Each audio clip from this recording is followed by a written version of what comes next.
Hello friends, టాక్స్ movie బ్యానా టాక్సీ మూవీపై లీగల్ యాక్షన్. యష్ ఫిల్మ్తో నష్టపోయిన అడవులు.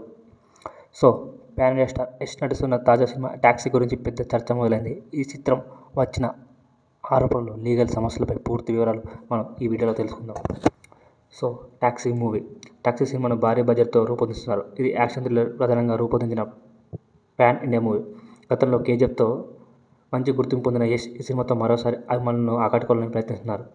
సో లీగల్ సమస్య ఎలా వచ్చిందంటే, చిత్ర షూటింగ్ కోసం అడవుల్లో కొన్ని ప్రాంతాలను ఉపయోగించారని ఆరోపణలు వచ్చాయి. నివేదికల ప్రకారం ఈ చిత్ర అడవి భూమిని నాశనం చేయడం, పర్యావరణానికి నష్టం కలిగించడం వంటి కారణాలు ఉన్నాయి. అధికారిక సమాచారం ప్రకారం అడవి నిబంధనలను ఉల్లంఘించినట్లు కనిపిస్తుంది.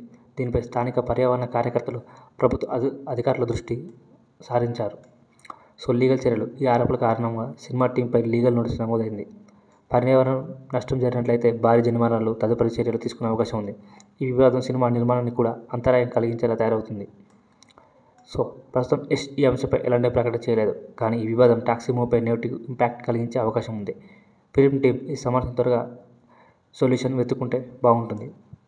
సో ఈ వార్తలు యష్ అభిమానులను కలవరపెడుతున్నాయి. కేజీఎఫ్ తర్వాత యష్ నుండి వస్తున్న ఈ చిత్రంపై భారీ అంచనాలు ఉన్నాయి. పర్యావరణ నష్టం ఆరోపణలు సీరియస్ టాపిక్ కావడంతో సినిమా ఇమేజ్ పైన పడొచ్చని అనుకుంటున్నారు. సో ఇది ఎలా ఉంటుందో చూడాలి. ఫ్రెండ్స్, ఈ వివాదంపై మీ అభిప్రాయం ఏంటి? పర్యావరణ పరిరక్షణకైనా సినిమాలపై ఉండే ఇంపాక్ట్ పైన మీ దృష్టి ఏమిటి? కామెంట్స్ ద్వారా చెప్పండి. ఇలాంటి మరిన్ని ఇంట్రెస్ట్ అప్డేట్ కోసం మా ఛానల్ సబ్స్క్రైబ్ చేయండి. సో ఎందుకంటే ఏదైనా కానీ ప్రాబ్లం ఉంది. లీగల్ నోటీస్ ఇచ్చారంటే అది మేబీ కొంచెం ఇబ్బంది కలిగించే ఉండొచ్చు. ఎందుకంటే అడవులను నాశనం చేయడం వల్ల అది ఏ ప్రభుత్వమైనా ఊరుకోదు. సో ఈ సినిమా ఎలాంటి పరిస్థితులను ఎదుర్కొంటుందో మనం చూద్దాం. ప్లీజ్ కొత్త వచ్చిన వాళ్ళు సబ్స్క్రైబ్ చేయండి, లైక్ చేయండి, షేర్ చేయండి.